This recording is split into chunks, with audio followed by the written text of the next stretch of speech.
Hay que empezar resolviendo los problemas básicos de las mayorías populares. Estamos preocupados porque ya son 2 días que nos han quitado el agua por completo. Yo llevaba mi papá súper grave, lo llevaba con vómito, con diarrea. Nos dieron a las 10 de la noche y nada. Hora 10, de lunes a viernes a partir de las 10 de la mañana. Ante el incremento de casos de COVID-19 en el país y de la presencia de distintas variantes del coronavirus con distintos grados de peligrosidad y de contagio, es importante que recordemos las medidas de prevención. Use siempre mascarilla. Mantenga el distanciamiento físico de al menos 1,5 metros. Lávese constantemente las manos con agua y jabón o utilice alcohol en gel o en spray para desinfectar las manos. Si usted se cuida, contribuye al bien común. Este es un mensaje de Radio YSUCA.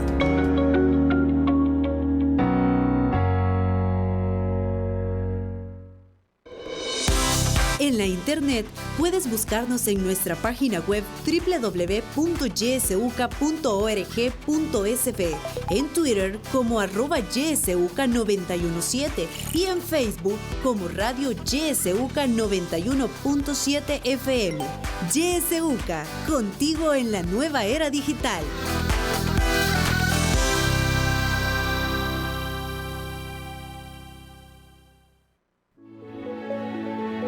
Política, economía, realidad nacional. Matinal presenta La Entrevista, un espacio de análisis y discusión producido por YSUCA.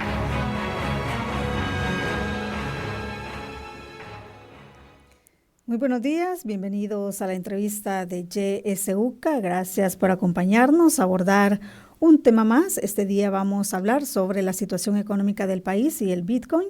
Para hablar sobre este tema nos acompaña José Luis Magaña, economista de Panorama Económica. Muy buen día, José Luis.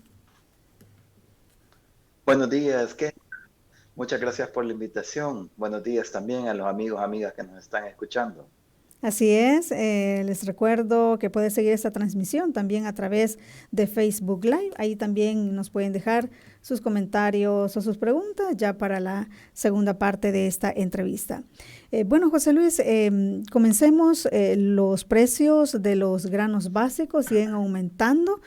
YSUCA hizo recientemente algunos sondeos de opinión donde pues se permite evidenciar que los precios no han bajado, todo lo contrario, continúan en aumento. Esto a pesar de que se han tomado medidas gubernamentales para quitar algunos impuestos a los combustibles, incluso un porcentaje también del IVA, que precisamente esto iba enfocado pues a responder a este problema de inflación, más allá de ayudar pues directamente a los conductores. Pero no vemos que esto esté de momento contribuyendo, porque como digo, los sondeos nos dicen, los consumidores y los mismos vendedores dicen, bueno, los precios siguen aumentando. ¿Qué es lo que estará pasando, José Luis, que no se ha logrado este objetivo de estas medidas gubernamentales que buscaban precisamente eso? A ver, creo que cuando hablamos de política pública, siempre va a ser importante evaluar cuál ha sido el diagnóstico para tomar esas políticas o esas medidas. El tema de las medidas que se han venido tomando, las 11 que se anunciaron mediante redes sociales anteriormente y luego la que se ha hace poco, esta semana,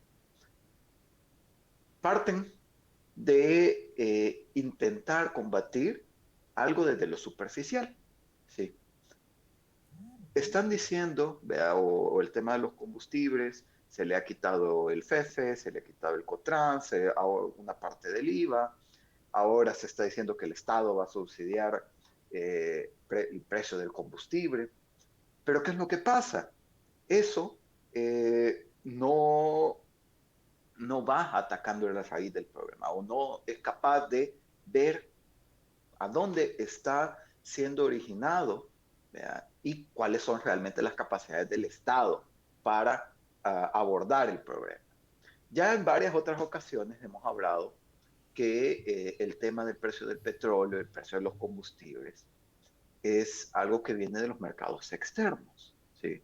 Ahorita el mundo entero está en una crisis de petróleo, de los precios del petróleo. Y El Salvador, un país chiquito que no produce petróleo, que no tiene nada que ver en el mercado de petróleo, más que en el consumo, tiene muy poco que hacer en términos de incidencia del precio. ¿Sí? Entonces, la verdad es que estas medidas que va tomando el Estado se quedan insuficientes porque la tendencia del mercado externo, la del mercado internacional, es a seguir aumentando los precios.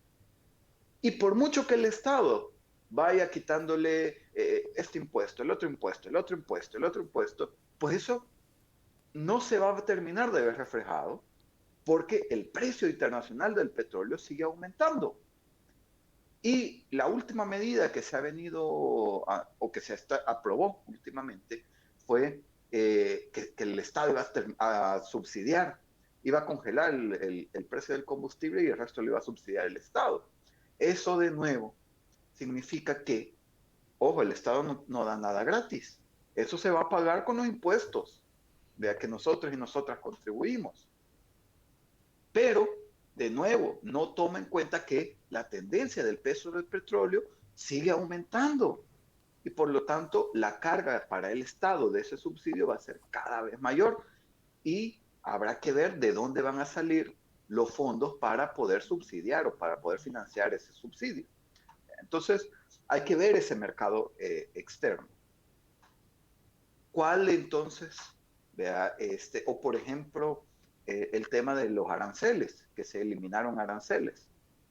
De nuevo, eso implica que el Estado termina de perder cierta parte de ingresos en derechos de importación, pero eso no necesariamente, y eso es algo que se venía hablando desde antes, eso no necesariamente se ve reflejado en los precios del consumidor final, porque el consumidor final no es quien importa.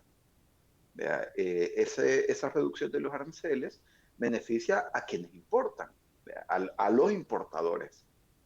Pero luego de la importación hay toda una cadenita donde hay distribuidores, donde hay proveedores, donde hay mayoristas, donde hay minoristas. O sea, hay toda una cadenita de agentes que participan antes de llegar al consumidor final. Por lo tanto, esto de los aranceles, ya decíamos desde antes incluso, que no es suficiente, no necesariamente se va a ver reflejado en el precio del consumidor. Eso por un lado.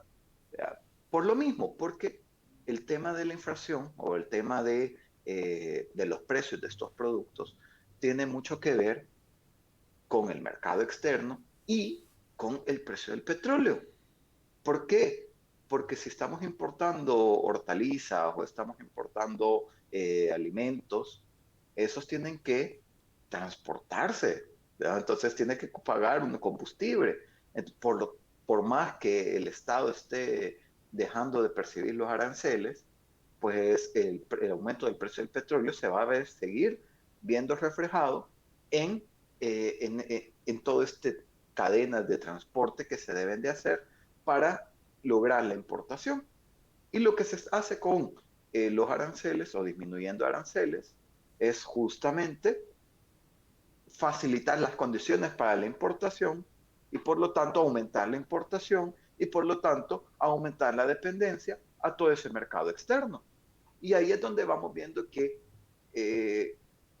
las medidas que se van tomando, por un lado, están restándole capacidad al Estado porque está quitándole aranceles, pero que eso no necesariamente se va a ver reflejado en el consumidor final, porque el diagnóstico que hizo el Estado para aplicar las medidas parece, o por lo menos así pareciera, que no tomó en cuenta los efectos del mercado externo, ¿no? Y porque está generando más dependencia del mercado externo. Y entonces creo que por ahí podemos encontrar una explicación de por qué entonces, a pesar de que se estén tomando medidas, estas no se terminan de ver reflejadas en el mercado, en el consumidor final, cuando vamos a comprar los frijolitos, los granos, las verduras. Así es. José Luis, entonces, si podemos hacer muy poco, como usted dice, porque pues dependemos de todos estos efectos del mercado externo, ¿qué medidas entonces, sí, como más aterrizadas, verdad, más realistas, se podrían tomar para de alguna manera responder a este problema de la inflación, que como digo, no para, ¿verdad? No vemos que haya retrocedido en algo, o sea, los precios o siguen luego del aumento que hubo o continúan aumentando, sobre todo los granos, ¿verdad? La canasta básica, el arroz, el frijol, también el azúcar, bueno, los huevos también, que es parte, continúa entonces en este aumento. ¿Qué medidas entonces, así como concretas y realistas, que sí se puedan tomar, ¿verdad? Y que no tengan que ver con este mercado externo, como usted ya lo mencionaba, aunque pues siempre, ¿verdad?, tiene que haber alguna influencia. ¿Cuáles serían esas medidas que se podrían adoptar, José Luis? A ver, si el diagnóstico es que no podemos incidir mucho en los precios del mercado externo, pues entonces hay que fortalecer el mercado interno. Hay que intentar disminuir la dependencia del mercado externo a través del fortalecimiento de los mercados locales, de la producción local, del consumo local. Eso sí, a partir de ir transformando ciertos procesos de producción que también tienen elementos externos. Por ejemplo, en temas agrícolas, ¿no? El precio del producto viene aumentando incluso localmente porque el costo de los insumos, de los agroquímicos, se ha venido duplicando, en algunos casos hasta triplicando. Entonces, eso se va a ver terminar reflejado. Entonces hay que también ir dando pasitos en un proceso de transición, incluso en la producción alimentaria, a una producción agroecológica, ¿no? Que te permita ir dependiendo cada vez menos de este mercado externo. Ahora, una cosa bien importante que tengamos en cuenta es que en economía no existen pastillas mágicas, ¿verdad? Así como para bajar de peso, ¿verdad? No existe una pastilla mágica que vos vas a tomarte esa pastilla y vas a bajar de peso. Entonces, a veces pareciera que en economía se quisiera hacer eso, ¿no? O sea, tomar una medida y que esa medida va a ser la medida que nos va a solucionar los problemas. Y creo que así como para bajar de peso, lo que hay que hacer es comer bien, es hacer ejercicio, ¿no? Es tener una vida más o menos saludable. Pues igual para la economía lo que hay que hacer es ir fortaleciendo, ir construyendo, ir fortaleciendo ese músculo. Y ese músculo es la producción local, ¿no? La producción local que, igual que cuando bajas de peso, podés hacer ejercicio tomando químicos, pero para eso necesitas ir al mercado a comprarlos. O lo podés hacer yendo cada vez más, haciendo más ejercicio, que eso significaría ir generando las condiciones internas para que la producción local pueda ir convirtiéndose, ir transitando. Ya creo que este contexto que tenemos actualmente es una oportunidad, una ventana para que en términos agrícolas, por lo menos, podamos ir encontrando estas alternativas en estos caminos que ya productores, productoras vienen haciendo desde hace varios años en términos de la producción agroecológica, ¿no? Porque te permite justamente dejar de depender del mercado externo y por lo tanto de los precios del mercado externo. Porque muchos de los insumos agrícolas que se utilizan en la producción tradicional son derivados de petróleo, ¿sí? Y por lo tanto, si aumenta el precio del petróleo, aumenta los precios de los insumos agrícolas y por lo tanto aumentan el precio de los productos finales, ¿no? Entonces, ir transitando en esa vía, pues te puedes ir generando cada vez menor dependencia de ese mercado externo y por lo tanto menor dependencia a la producción de petróleo, a la producción de derivados de petróleo y por lo tanto a los precios del petróleo. Eso me parece que es un primer paso que sería fundamental, ¿no? Si lo que queremos es ir disminuyendo ese componente del factor externo, ¿no? Es un primer elemento. La transición hacia una producción local con insumos locales a través de la agroecología.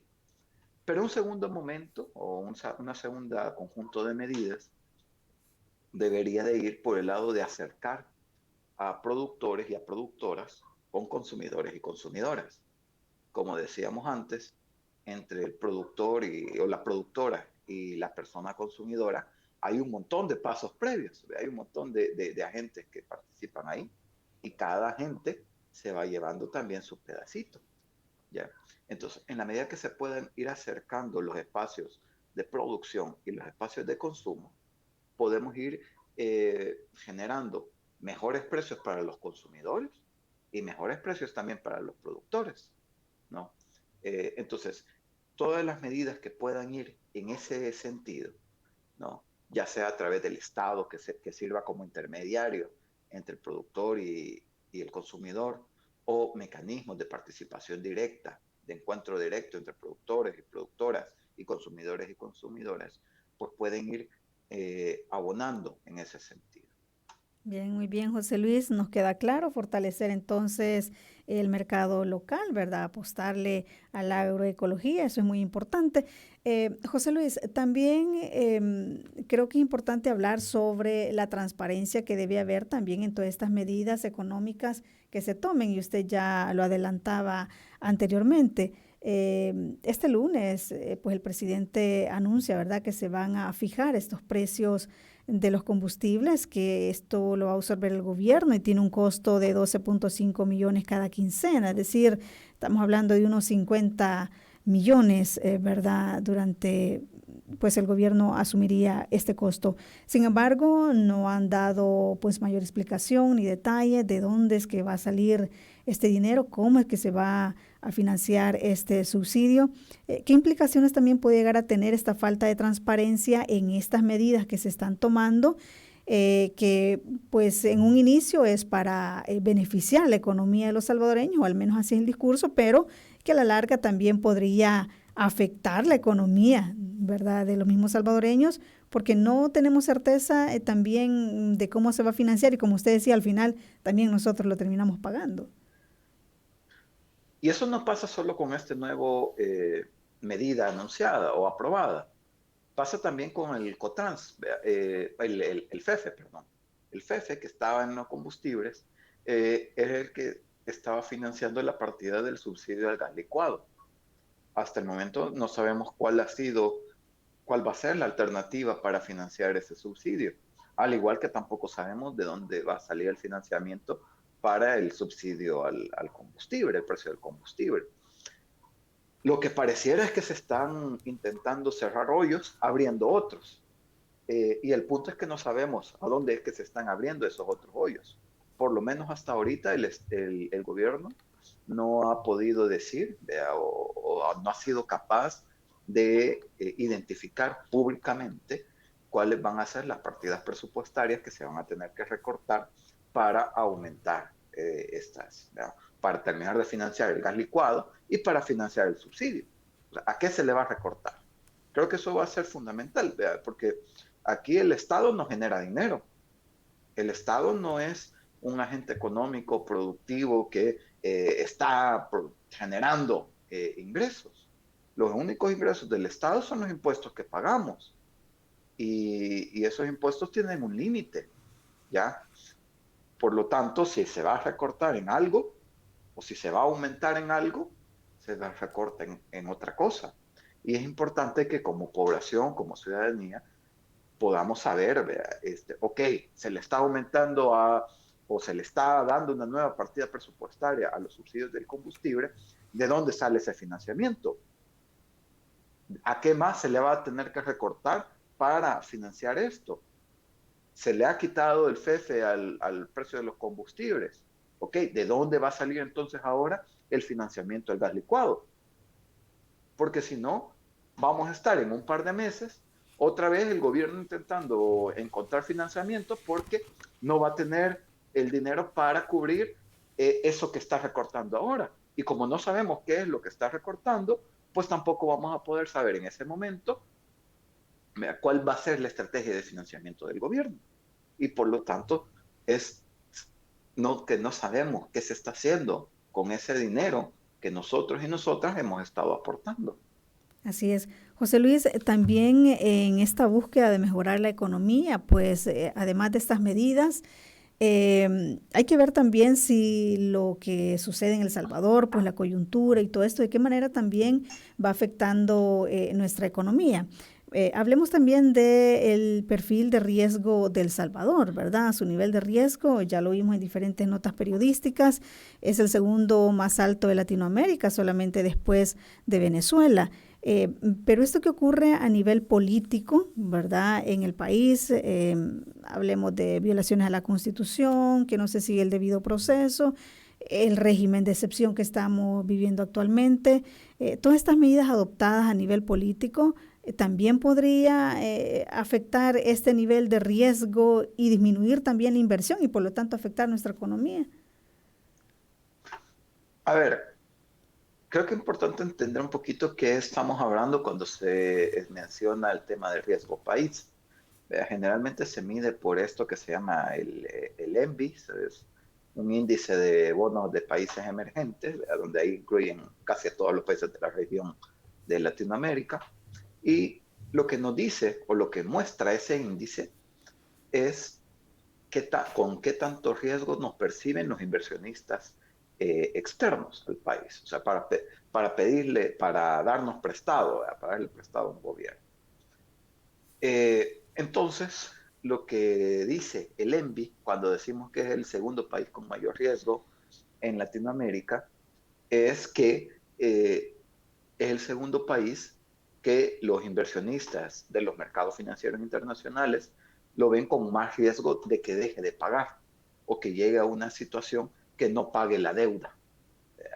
Y por lo tanto, van a pedir mayores tasas de interés para estar dispuestos a prestarle al país.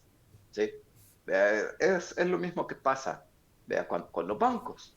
Los bancos le ponen una tasa de interés bien alta si ven que tiene riesgo de que no les paguen. Pues lo mismo hacen estos inversionistas del mercado financiero internacional. Si ven que un país puede tener condiciones que no pague, pues entonces va a exigir tasas de interés bien altas. Y eso es lo que estamos viendo en el riesgo país, con el riesgo país. Ahora, ahí estamos hablando de los mercados financieros internacionales, es decir, que estos inversionistas le presten al gobierno, porque están viendo al gobierno como un deudor. ¿Ya? Ahora, las condiciones en términos de inversión, ya no solo en deuda, en que le presten dinero al Estado, sino inversión ya más de producción, inversión de planta, inversión en empleo, inversión en valor agregado.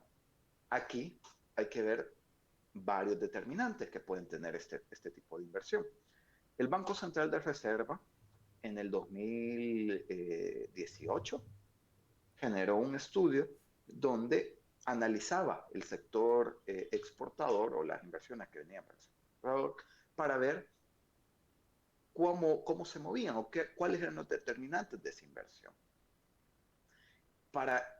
Y que podamos compararlo con las condiciones que se están ofreciendo actualmente o que se están dando más bien actualmente. Porque de la parte gubernamental, de las ventajas que se están ofreciendo para la inversión son menos impuestos, ¿no? Por ejemplo, todo el tema de Bitcoin City está relacionado a quitar impuestos, a liberalización, a más libertad política en términos de la inversión para los empresarios que vengan a generar ese tipo de inversiones. Y según ese estudio del Banco Central de Reserva, el tipo de inversiones que se atraen con esas políticas son inversiones que ellos le llaman de plataforma, o el Banco Central le llama inversiones de plataforma. ¿Por qué? Porque son inversiones que vienen al país, pero que no consumen nada del mercado interno, producen y el producto final tampoco se queda en el mercado interno, sino que todos los insumos se importan, luego se hace el proceso aquí y luego el producto se exporta, ¿no? Entonces queda muy poco en el país. Y además son las industrias o el tipo de inversión que genera menores salarios y peores condiciones laborales, ¿no? Eso está en el estudio del Banco Central de Reserva, ¿no? Que dice que ese tipo de inversión, la inversión de plataforma, es la que se atrae con ese tipo de medidas, ¿no? Ahora, todo el tema de de la institucionalidad, el respeto a las instituciones, el respeto a la Constitución, a las leyes, sin duda que también tiene un impacto para quienes estén buscando a dónde colocar sus inversiones, ¿cierto? Porque no es lo mismo ir a invertir a un país que sé que me va a mantener las condiciones, voy a invertir ahora y esas condiciones las voy a tener durante 10 años, aunque tengan que estar pagando impuestos, pero sé cuáles impuestos voy a pagar durante esos años. Porque es un error que los países estén ofreciendo como atractivo dejar de pagar impuestos, porque eso es que la ciudadanía, que la población de ese país le esté subsidiando las ganancias al capital extranjero. Entonces ese tipo de estrategias no son las más adecuadas, sino más bien la capacidad que tenga un país de generar las condiciones para que un tipo de inversión que se coloque en los países vaya acorde a las estrategias de una visión de país que se tenga de mediano y largo plazo, que vaya acompañado con una estrategia educativa, ¿verdad? Para generar también esa capacidad de personas trabajadoras en esas inversiones, ¿no? Porque si no, nos va generando la misma cola que venimos arrastrando desde los 90, donde sí se vienen a colocar inversiones, pero inversiones que dejan muy poco en el país, que vienen a explotar a la gente. Entonces, ¿qué tipo de inversiones se pueden atraer con el tipo de política que se está haciendo? Pues ya vimos, ¿no? Por un lado, si se ofrecen menores impuestos o quitar regulaciones, pues se atraen ese tipo de capitales, ¿no? E incluso se pueden ir atrayendo también algunos capitales poco éticos, ¿no? Que estén dispuestos a seguir ese juego siempre y cuando se beneficien de ese respeto a las instituciones. Que eso tampoco podemos decir que nos vaya a dejar mucho, porque si no existe ética en el respeto a las instituciones, pues tampoco va a haber ética en el respeto a los trabajadores. Así es, y hablando de inversión, José Luis, bueno, se le apuesta al menos este gobierno al Bitcoin. Este día justamente se realizará esta reunión de Bitcoiners allá en Miami, donde se espera pues que el presidente de la República hable acerca de esto que ha venido anunciando desde hace mucho y del inicio del año, ¿verdad? De la colocación de los 1.000 millones de bonos para este proyecto que usted ya mencionaba de Bitcoin City, también para comprar más criptomonedas. Hemos visto también cómo el presidente ha venido invirtiendo también en comprar más Bitcoin, pero ¿está El Salvador en condiciones favorables para colocar en estos momentos esos bonos Bitcoin y atraer los inversionistas? Porque se ha venido retrasando esto, ¿verdad? A ver, aquí hay que ver varias condiciones, ¿no? Y que creo que a ver cómo se habrá planteado o cómo se planteará hoy en la conferencia de Miami. Pero, por ejemplo, se había hablado que la emisión de estos bonos Bitcoin, iba a ser entre el 15 y el 20 de marzo, y ya estamos en abril y no se ha visto. Mucho que me parece que tiene que ver, porque esto no es información pública, o por lo menos oficial, pues, de parte del Estado, pero sí es pública, que la empresa con la que estaban haciendo el trato para hacer la emisión de esos bonos, que es BitNifex, está siendo investigada en Estados Unidos, investigada judicialmente en Estados Unidos. Y mientras están esos procesos de investigación, ciudadanos estadounidenses no pueden hacer negocios con BitNifex, ¿sí?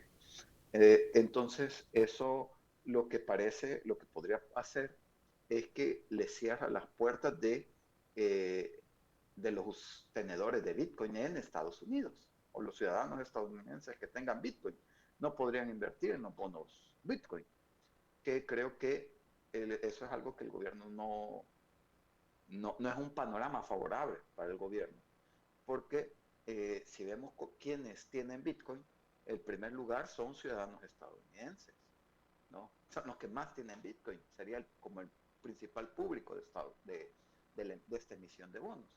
Y el segundo público, que sería como la alternativa, ¿no? Si no se puede hacer con Estados Unidos, ¿con quién? El segundo público es Rusia. Es decir, ciudadanos rusos son quienes más tienen Bitcoin después de Estados Unidos. Y ahí ya entra a jugar todo otro montón de factores que tienen que ver con el actual conflicto entre Rusia y Ucrania, porque los países de Occidente están poniéndole varios bloqueos a quienes hacen negocios con Rusia, y no sé si el gobierno estaría dispuesto a asumir ese tipo de sanciones, ¿no? Así es. Vamos a hacer una pausa, José Luis. Cuando regresamos, también usted va a tener la oportunidad de hacer preguntas a José Luis o hacer su comentario, y puede dejarlo también en nuestra transmisión de Facebook Live. Ya volvemos. Buenos días. Celebra la vida junto a nosotros. YSUCA 91.7 FM.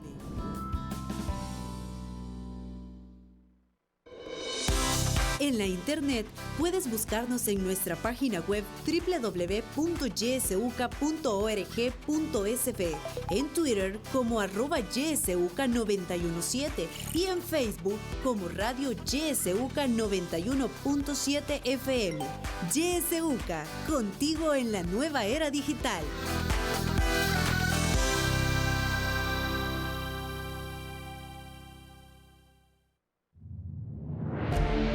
Sintoniza Radio YSUCA en el 91.7 del FM. La voz con vos.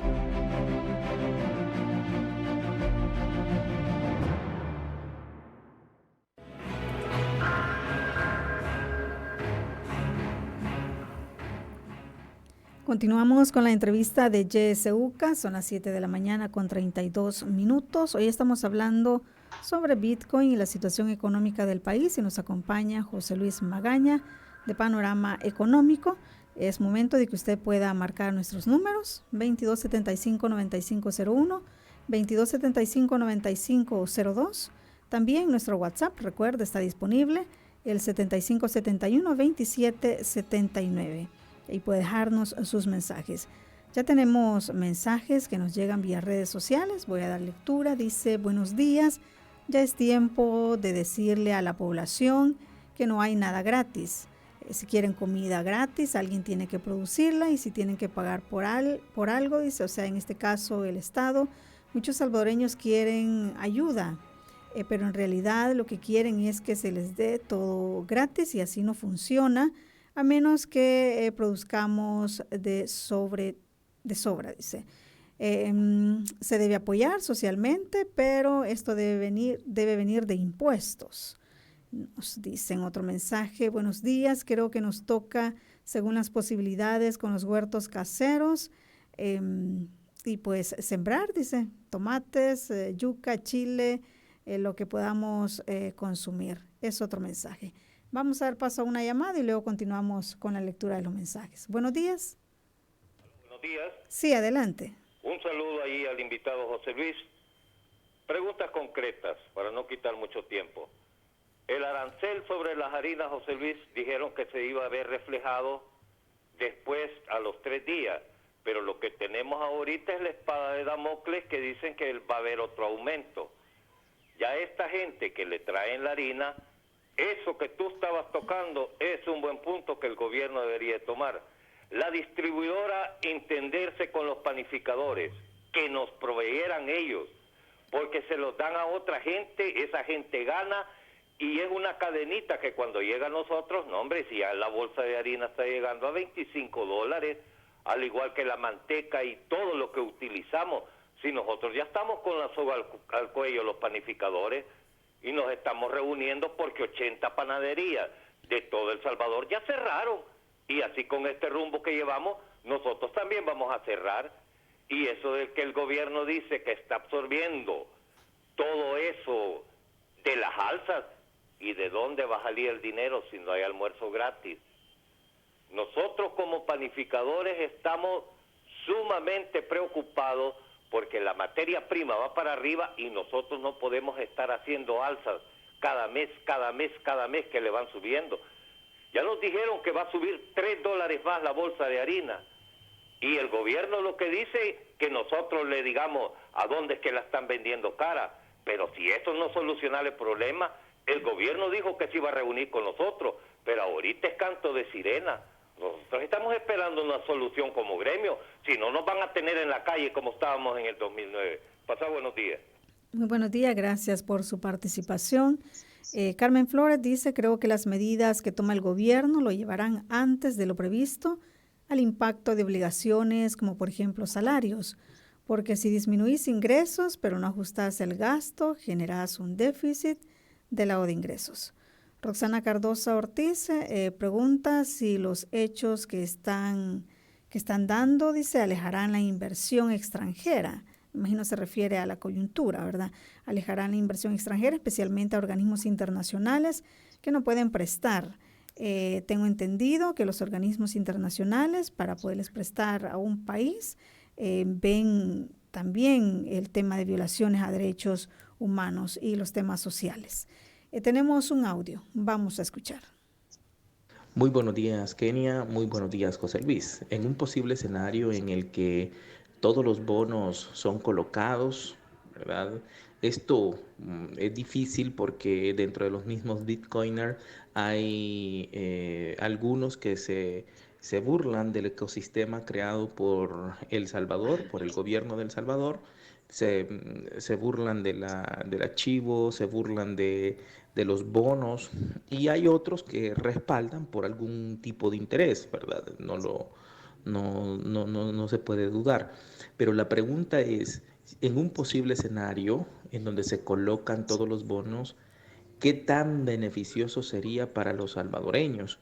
Porque estamos enterados y todos conocemos que El Salvador está urgido de financiamiento y las políticas públicas, debido al deterioro de la imagen, deberán tener muchísimo más dinero para poder ser financiadas, porque tendrán que medir un impacto inmediato, aunque no sea sostenible. Muy buenos días, un saludo. Un saludo para usted también, gracias por su participación. Doy paso a José Luis para que pueda responder. Adelante. Bueno, con el amigo panificador, justamente, es que ese es el reflejo, ¿no?, de lo que hablábamos. Al quitarle los aranceles, solo es impactar en el inicio de la cadenita, ¿no?, de todos los agentes que participan. Pero el punto va a ser cómo el Estado, por ejemplo, en el caso del trigo, porque no producimos trigo, entonces ahí no podemos aplicar aquello de fortalecer el mercado interno, pero cómo el Estado puede participar en estas agendas, ¿verdad? Cómo puede, ya decía el amigo panificador, ¿verdad?, cómo puede realmente generar condiciones para hablar, a veces un primer momento, reunirse con la gente, hablar con la gente, construir con la gente. Es muy difícil que un gobierno pueda abordar los problemas del país si está de espaldas a la gente, si está de espaldas a los sectores productivos, si está de espaldas a la ciudadanía, si está de espaldas a las comunidades, si está ocultando información. Así no se construye el país. Se construye el país yendo, reuniéndose, hablando, siendo transparente, abriendo mecanismos de participación. Entonces sí podemos hablar de ir construyendo mejores condiciones. Ahora, con el tema del Bitcoin y si se lograran colocar todos los bonos, yo creo, y de nuevo, esto es análisis sin mucha información pública, porque no existe información pública, pero yo sí creo que cuando el Estado emita los bonos en Bitcoin, sí se van a colocar todos, y se van a colocar en una velocidad sumamente rápida. ¿Pero por qué? Porque quienes van a comprar esos bonos van a ser las mismas casas de cambio, los exchanges. O sea, todas estas empresas grandes que controlan las principales billeteras de criptomonedas son esas las que van a comprar los bonos de Bitcoin. Y los van a comprar no con dólares, los van a comprar con tokens. Y luego estas plataformas los ofrecerían a sus usuarios y los usuarios sí los pagarían en dólares, y una vez los usuarios de las plataformas los paguen en dólares, entonces llegan los dólares al Estado. Yo creo que por ahí va a ir funcionando el tema de Bitcoin, o de los bonos Bitcoin, porque, como bien lo decís, o bien lo decía el amigo,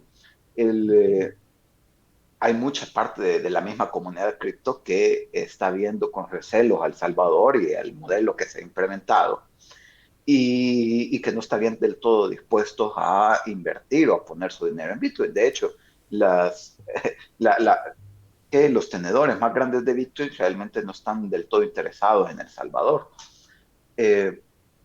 Entonces, pero a estas grandes empresas, a estas empresas que controlan las billeteras, que son quienes están haciendo tratos con el gobierno de El Salvador, a eso sí les interesa que el bono o los bonos Bitcoin se vendan como un gran éxito. Y también al gobierno le interesa que se venda, que los bonos Bitcoin fueron un gran éxito. Y por lo tanto, me parece que estarían dispuestos a hacer esa maniobra donde el Estado emite los bonos a través de esa plataforma de la Liquid Network en BitNEFEX, y quienes se la compran van a ser las mismas empresas, ¿sí?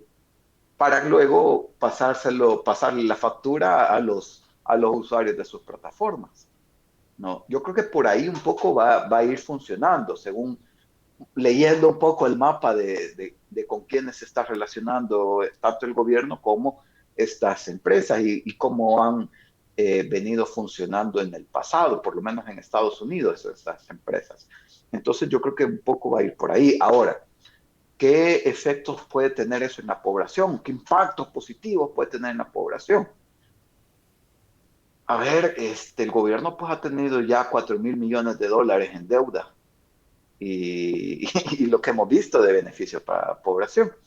Y estos 1.000 millones, según lo fue anunciado cuando se hizo todo el anuncio de los bonos Bitcoin, es que 500 millones van a ser para seguir comprando Bitcoin, y otros 500 millones para la infraestructura de Bitcoin City.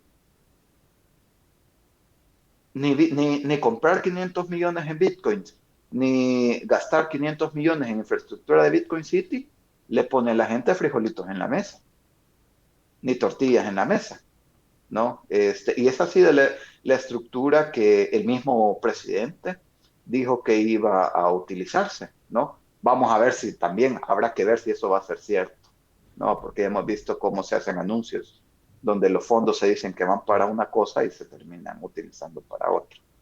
Así es. Y hablando siempre del Bitcoin, José Luis, bueno, ya 7 meses de implementado el Bitcoin como moneda de curso legal en El Salvador. ¿Qué evaluación podemos hacer a 7 meses sobre eso? ¿Se han visto beneficios a partir de aprobada esta ley? A ver, digamos que hay un punto que se ha logrado, que no necesariamente puede ser beneficio, ¿no? Pero que El Salvador está en la boca del mundo, ¿sí? Digamos que ese puede ser como una única cosa, ¿no? Ahora, que eso sea bueno o malo, no lo sé. Pero de que el mundo hable de El Salvador tampoco le pone frijolitos en la mesa a la gente, ¿no?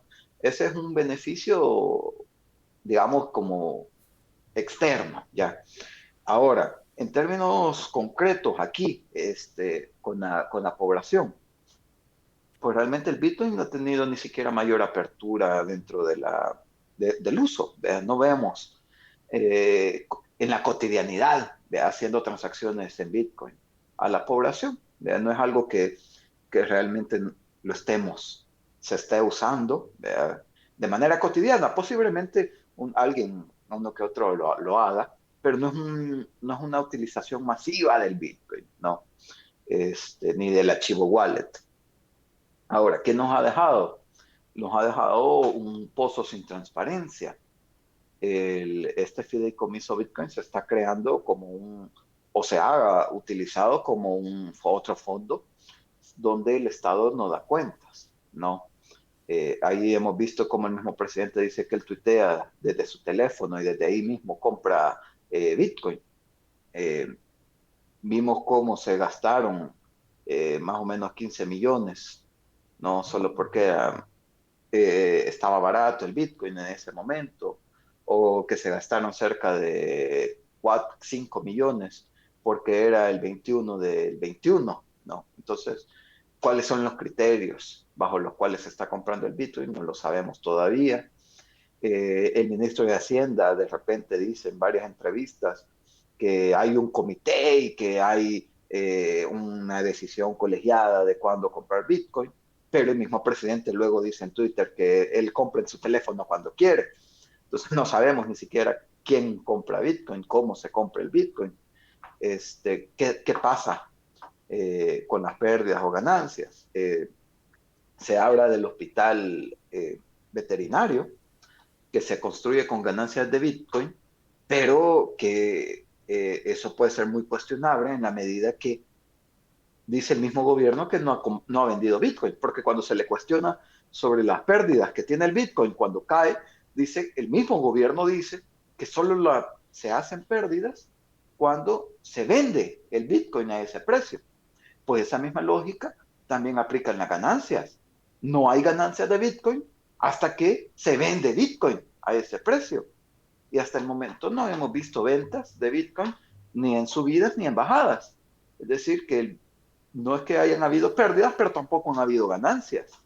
Y por lo tanto no sabemos de dónde ha salido el dinero para construir ese hospital, ¿no? Entonces, estamos viendo otra partida presupuestaria que se está manejando sin transparencia, ¿no? Y eso es algo que le está dejando el Bitcoin al país, vean, sin transparencia, y una ola de posibles inversionistas en Bitcoin, ¿verdad? Porque no sabemos si eso se traduce de verdad en inversión productiva, ¿verdad? Porque no es venir a invertir en Bitcoin, puede invertir en bienes raíces, en comprar casas, edificios y tal, y que no necesariamente se traduzca eso en valor agregado para el país, ¿ya? Ahí vamos a tener que ir evaluando, ¿verdad? Y aquí va a ser muy importante, o debería de ser bien importante, la capacidad del propio gobierno de generar información. Porque es muy difícil evaluar políticas públicas si no tenemos información disponible. No sabemos certeramente cuántos usuarios tiene Chivo Wallet, cuántas transacciones se están realizando, cuánto se mueve en ese ecosistema Bitcoin en El Salvador. No sabemos de parte del gobierno la estrategia que tiene en términos del Bitcoin. Entonces, cuando tenemos tan poca información, es muy difícil poder evaluar política pública. Y si no evaluamos política pública, pues no podemos entender dónde están los errores y por lo tanto dónde se pueden hacer las mejoras. Y es que señalar errores en implementación de política pública no es solo por querer criticar al otro, la otra. O sea, es importante identificar errores porque en esos errores es donde se pueden encontrar los lugares de mejora, a dónde hay que corregir, a dónde hay que mejorar. Para eso sirve la evaluación de política pública. Así es complicado cuando no se tiene información pública, como usted lo señala, José Luis. Ahora, hablando también de la creación de esta ciudad Bitcoin, también a la que usted ya hacía referencia, ¿qué implicaciones tendría esta gran inversión en El Salvador, José Luis, tomando en cuenta las condiciones pues, del país, ¿verdad? Un país endeudado, como usted ya lo mencionó, con necesidades siempre en salud pública, en educación, porque eso no se ha mejorado, ¿verdad? Eso continúa allí, pues es una realidad que no se puede negar. Y tantas necesidades sociales que tenemos, pero se le apuesta a una ciudad Bitcoin. Y ahí hay que ver también el impacto ecológico que eso significa. Conchagua no es que sea un desierto, sobre todo donde se ha proyectado que se construya Bitcoin City, ahí hay tierra apta para la producción agrícola, hay tierra forestal, hay parte del suelo que según las clasificaciones de suelo está catalogada como que debería de mantenerse siempre boscosa toda la época del año. Entonces, Bueno, tiene además salida con el mar y por lo tanto tiene una franja de, de bosques salados que también es importante proteger. Entonces, todos estos impactos tampoco se han venido contemplando. Eh, Incluso creo que a los mismos bitcoiners les han comentado mal, ¿verdad? Porque lo que dicen es que Bitcoin City se va a alimentar energéticamente del volcán de Conchagua, que se va a sacar energía geotérmica de Conchagua, que eso va a alimentar a Bitcoin City, pero el volcán de Conchagua ni siquiera tiene infraestructura de generación geotérmica. La más cerca está en Berlín, en Usulután, ¿no? Entonces, ahí también, ¿no? O sea, y pueden decir, bueno, pero es que se puede crear una planta en Conchagua. Pues sí, pero eso tarda años y requiere de millones de dólares. No es tan fácil. Pero creo también que Bitcoin City o el proyecto de Bitcoin City va más allá de Bitcoin City. Recordemos que en el último gobierno del FMLN se había hablado de establecer unas zonas económicas especiales justamente en la franja suroriental del país, ¿no? Donde se iban a colocar muchas inversiones chinas. Al final de cuentas, con la resistencia de la población, gracias a la resistencia de la población, esa ley de zonas económicas especiales no terminó de pasar. Porque implica ceder parte de la soberanía del territorio para las empresas internacionales para que lleguen ahí y tengan libres impuestos, libres regulaciones laborales, libres regulaciones ambientales. Y entonces eso se detuvo en ese gobierno del FMLN. Ahora, Bitcoin City podría abrir las puertas a que nuevamente se esté planteando una ley de zonas económicas especiales por esa zona. Bitcoin City, de hecho, está planteada como una zona económica especial, sin decirle zona económica especial. Y si Bitcoin City, con esas características, se logra establecer en ese territorio, estamos hablando que se abren las puertas de establecer toda esa región de zonas económicas especiales que se venía hablando ya desde los gobiernos del FMLN y que ya en ese momento habían documentos de cómo inversionistas chinos estaban dispuestos a venirse a colocar en esas zonas económicas especiales para explotar las condiciones en esa región. Con efectos, ya podemos ver zonas económicas especiales en Honduras, en Guatemala, los efectos que dejan son de despojo para las comunidades, de impactos medioambientales, le quitan impuestos al Estado. Entonces, realmente no son beneficios para la población las zonas económicas especiales. Y Bitcoin City, más allá del proyecto de la ciudad esta como tal, me parece que el verdadero peligro, el verdadero riesgo es que abre las puertas a establecer zonas económicas especiales en toda esa región. Y porque pues no es casualidad que China esté donando ya una biblioteca, un estadio y tal. Esa ha sido la estrategia que hemos visto en la región latinoamericana. China llega a un país, dona infraestructura y luego se queda con concesiones de bienes públicos. Esa ha sido la tendencia en la región latinoamericana. Entonces, si vamos combinando estos dos escenarios, estos dos elementos, creo que podemos ir viendo como este escenario un poquito más complejo. Podríamos decir entonces, José Luis, como para que nos quede mayor claridad, que Bitcoin City como una zona económica especial, entonces traería beneficios para los extranjeros, pero no para los salvadoreños. Así es, así ha sido. Ya hay experiencias de zonas económicas especiales en Honduras, en Guatemala, y para la población, para las comunidades de las regiones, lo que hay es despojo, porque les quitan las tierras para establecer las zonas económicas especiales. Hay menos tierras disponibles para sembrar, para cultivar, se contaminan los ríos que estaban cerca, y por lo tanto el abastecimiento de agua de las comunidades, no dejan de pagar impuestos al Estado y por lo tanto el Estado ya no tiene financiamiento para mejorar salud, para mejorar educación. Entonces sí, deja beneficios para los inversionistas externos. Por eso la comunidad Bitcoin está feliz con Bitcoin City. porque sabe que va a tener un espacio donde no va a pagar impuestos y donde no va a tener regulaciones y tal. Pero, a ver, eso, ¿qué impacto va a tener en la población? Eso es lo que nosotros y nosotras deberíamos de siempre preguntarnos. Eso tampoco genera empleos para los salvadoreños. No necesariamente. Vean, nuevamente, ahí depende mucho del tipo de inversión que se hace. Hasta el momento, por ejemplo, las inversiones que puedan hacer la gente de Bitcoin son inversiones de muy poca intensidad de trabajo y que requieren de bastante cualificaciones, ¿no? Por ejemplo, en términos de tecnología o desarrollo informático, que en este momento el país no las tiene, la población no las tiene, y que generar estas estrategias de inversión a partir de este tipo de estructuras, sin fortalecer las currículas educativas, sin fortalecer la capacidad de las personas en términos tecnológicos, informáticos, de desarrollo, pues lo que va a generar es que venga gente de fuera, van a venir las inversiones, pero los trabajadores van a ser también gente de fuera, ¿no?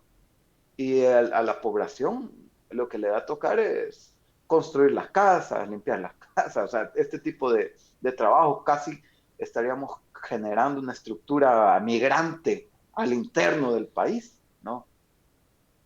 Así es. Quisiera volver, nos quedan 3 minutos nada más, pero quisiera volver a una pregunta que leí anteriormente que nos hacía Roxana y que hacía referencia en general, ¿verdad? No solamente a esto que estamos hablando últimamente del Bitcoin, sino hacía referencia a la inversión.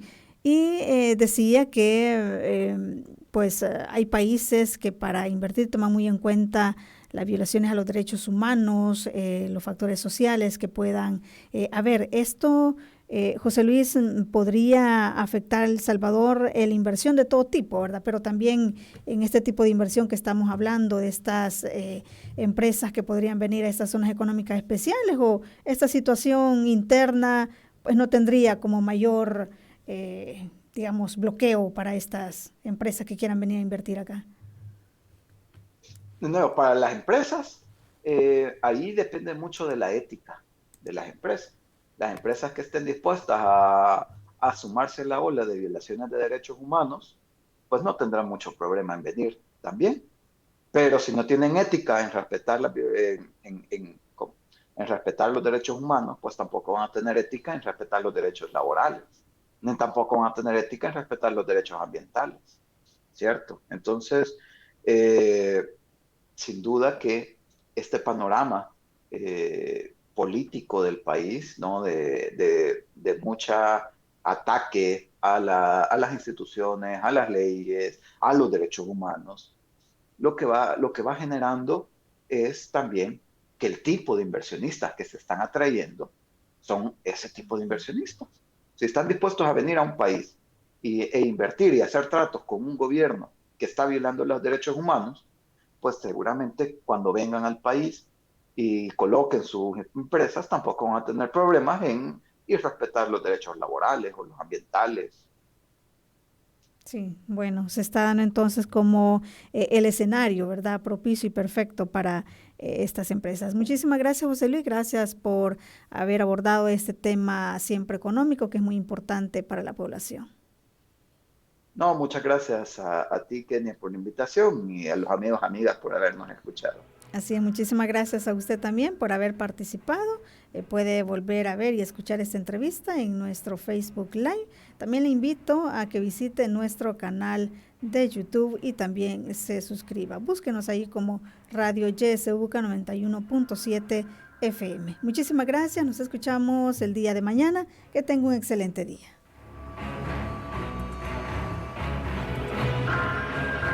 Esta fue la entrevista en la matinal. Te invitamos a que no te pierdas nuestra próxima emisión.